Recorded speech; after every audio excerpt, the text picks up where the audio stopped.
Europe Soir. Ça commence à devenir dur. Je suis pas psychiatre. Mais tout le monde savait ça depuis 30 ans. Laurent Bazin sur Europe 1. Et le zapping radio-télé de Benjamin Muller, le grand retour. Bonsoir Laurent. Bonsoir à vous, cher ami. On commence avec les journalistes, tiens. Ah oui, c'est un peu notre fête tout le week-end et encore aujourd'hui. Si vous détestez les journalistes, écoutez bien ce qui suit, ça va vous plaire. Allez déjà, l'avocat Gilles-William Goldnadel sur C8. Je suis à la recherche d'un journaliste, pas davantage. Pas davantage, c'est-à-dire Qui ne soit pas esclave des préjugés et qui pourrait pouvoir enquêter uniquement avec bienveillance. Un journaliste sans préjugés, je ne vois pas, ça n'existe pas. Tiens, il en dit quoi, Alexis Corbière sur Europe 1 cette fois? C'est pourquoi non, je dis, bon, franchement, c'est des journalistes ou des militants? Bah oui. C'est ça ma question. Eh oui, tous aux ordres, les journalistes, bouh! Alors quel est le vrai problème de la presse? Écoutez Franz-Olivier Gisbert, lui aussi, sur C8. Et c'est le seul pays quand même européen où tous les médias sont à Paris. Tous les médias sont à Paris. Sacré Gisbert qui oublie qu'il est directeur éditorial de La Provence, oui. Journal basé à Paris, comme chacun sait. Et il vit à Marseille, en l'occurrence. Et il vit à Marseille, il voit ça donc de loin. Un dernier taquet contre un journaliste, ou plutôt contre une journaliste. Guy Carlier, tout à l'heure, dans Rien ne s'oppose à midi sur Europe 1, nous a parlé de son week-end devant la télé. Je voudrais vous parler du JT de TF1 présenté par Audrey Crespo-Marac. Je regarde uniquement pour les enchaînements tirés par les cheveux de la présentatrice. Ça donne des trucs du genre, après la vague de froid, venons-en à un pays où il fait plutôt chaud, la Syrie. Alors, c'est voilà, bonne transition Laurent, oui, vous pourriez la faire. Un peu raide. Un petit conseil d'éducation maintenant. Ah oui, avec Bernard Deléa-Villardière sur Canal+. Aujourd'hui, Bernard nous dit comment réagir chez vous si votre enfant est un peu insolent. Vas-y Bernard. Parce que j'ai trouvé une boule de shit dans son jean, dans la poche de son jean, il avait 15 ans. Et donc je lui ai fait un peu la morale. Et je lui ai dit arrête de voir tes copains qui sont cons.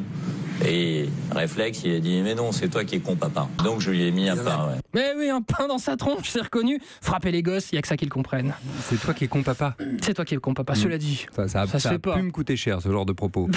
On parle vin pour se réconcilier. Ah oui, vous aimez le vin je crois Laurent, une de vos passions. Oui. Eh bien il y a quelques jours, Emmanuel Macron disait boire du vin tous les jours, midi et soir, et ne voyait pas où était le problème. Réaction de médecins ce matin qui signe une tribune pour rappeler que le vin, on peut dire ce qu'on veut, mais c'est de l'alcool. Donc potentiellement, si on abuse, mauvais pour le foie. L'une des signataires tout à l'heure dans Europe Midi. On recommande de ne pas dépasser 10 verres de vin par semaine. La population française boit 2,6 verres par jour. C'est beaucoup trop. Alors, comme toujours, ce genre de rappel fait beaucoup réagir en mode foutez-nous la paix, comme ce monsieur Christophe qui a appelé RMC tout à l'heure. J'en ai marre du politiquement correct. On veut tout aseptiser, on veut une société lisse, on veut une société insipide. Le vin, c'est notre ADN en France. Mais oui, laissez-nous picoler, mais enfin. Sauf qu'en studio, il y a un médecin qui est là et qui donc lui répond. Avancez l'argument de dire qu'on est trop hygiéniste. Et alors que demain, vous serez tous les premiers à courir chez le médecin si vous avez quelque chose en disant « Oh mon Dieu, docteur, qu'est-ce qui m'arrive ?» Qu'on développe un cancer et dire « Ah, on m'a imposé des choses, je suis désolé. » Oui, ça c'est le problème des médecins, ils cassent souvent l'ambiance. Tiens, toujours à propos de vin, hier, le JDD nous apprenait ce petit pari lancé par Édouard Philippe au ministre de l'Intérieur Gérard Collomb.